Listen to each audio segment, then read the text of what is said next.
Praise the Father. All glory, honor, praise, and thanksgiving belongs to the Almighty Father, our Lord Jesus Christ, through His appointed Son, Pastor Apollo C. Kibuloy. Ako si Lucia Bulig, full-time miracle worker, the Kingdom of Jesus Christ. Sulod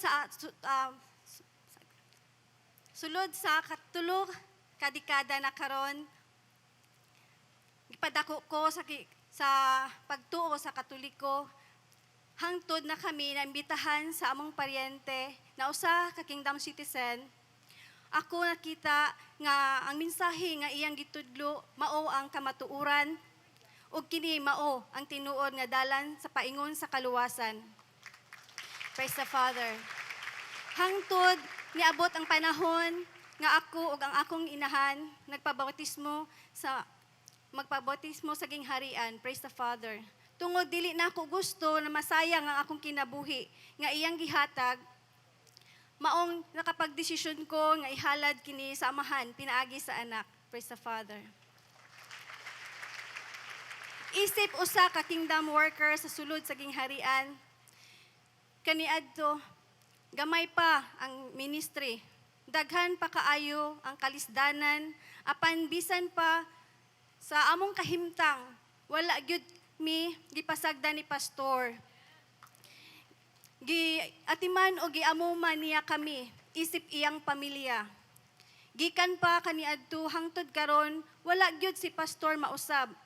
Bisan gibubo na samahan ang daghang panalangin, mapainobsanon o matinumanon gihapon si pastor sa amahan. Wala mausab ang iyang mensahe, ang iyang tinguha nga mao gihapon sa pagpalambo sa gingharian sa Father. Kining tanan nahitabo na kalambuan ug mga dagkong kadaugan sa ministry, nahitabo kini tanan pinaagi sa gugma ug sakripisyo ni pastor. Praise the Father. Isip usab-usa ka magbubuhat sa gingharian. Mingagi ko og daghang pagsulay, pagpanghinlo og disiplina. Sa sitwasyon na bautismohan ko sa tubig og usab ni agi ko sa bautismo sa kalayo. Praise the Father. Ang amahan nahimo na akong kusog sa mga panahon nga ako niagi sa pasulay.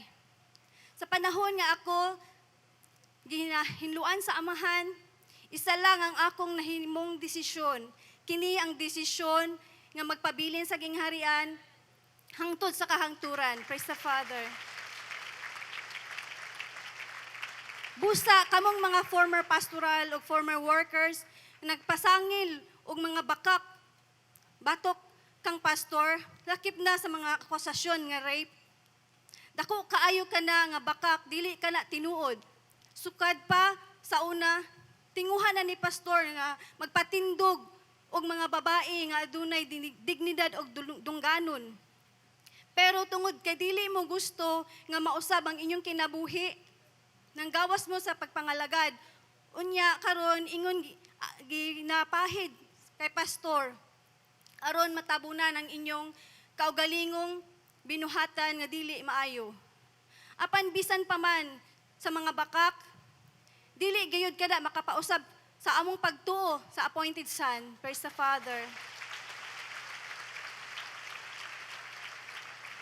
Ako mismo, wala gayud makasinati bisan gamay nga pag-abuso. Puro kaayuhan ang among nadawat gikan kang pastor. Giatiman og mini pastor among mga pangailangan, physical, material, medical, ug labaw sa tanan spiritual. Praise the Father. Bisan pagani ang akong ginikanan nga naa sa gawa sa gingharian, gihatagan kini ni suporta usab ni pastor. Praise the Father. Tungod kini sa paghigugma o concern ni pastor sa katawhan, daghan ng mga katawhan nga panalanginan nakadawat kay pastor pinaagi sa mga humanitarian activities ni pastor. Labi na kami nga mga magbubuhat, unang ginakadawat og tabang sa suporta ni pastor. Gikan walay gipugos dinhi.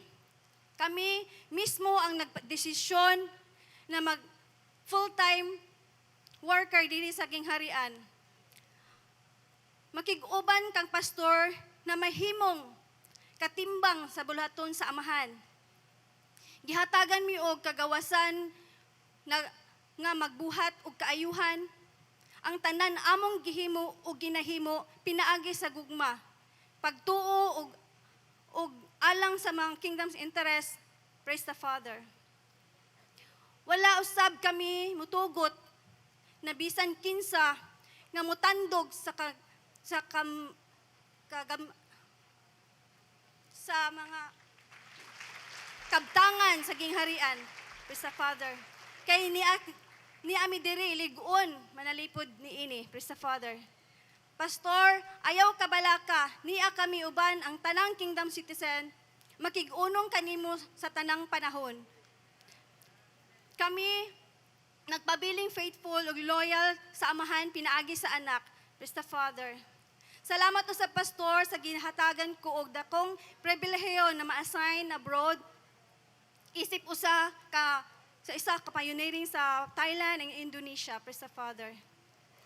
Og ipadala pud ko sa ubang nasod ni pastor sama sa Malaysia, United States of America, Canada, and Central America, praise the Father. Didto mga igsuon, nakita nako kung unsa kadaghan ang kinabuhi nga una usab sa mensahe sa anak, praise the Father. Salamat sa pastor nga didto sa Amerika nahatagan ko og higayon. Magpadayon sa akong pag-eskwela sa kursong business management, praise the Father. Salamat pastor sa paghatag og purpose sa akong kinabuhi. Tungod ni tanan sa imong gugma ug pagkamaayo pastor. Daghang salamat sa pastor sa imong pag-amuma ug walay kakapoy nga pag-atiman kanamo. Mga igsoon, ania ako karon nagatindog sa inyong atubangan. Kining tanan tungod kay pastor nga wala gyud nagsawa sa paghatag og giya sa akong kinabuhi ug sa mga milyon-milyong mga miyembro sa Kingdom of Jesus Christ. Praise the Father. Ang tanang himaya, pasalamat akong gibalik sa atong amahan pinaagi sa iyang anak, Pastor Apollo C. Kibuloy.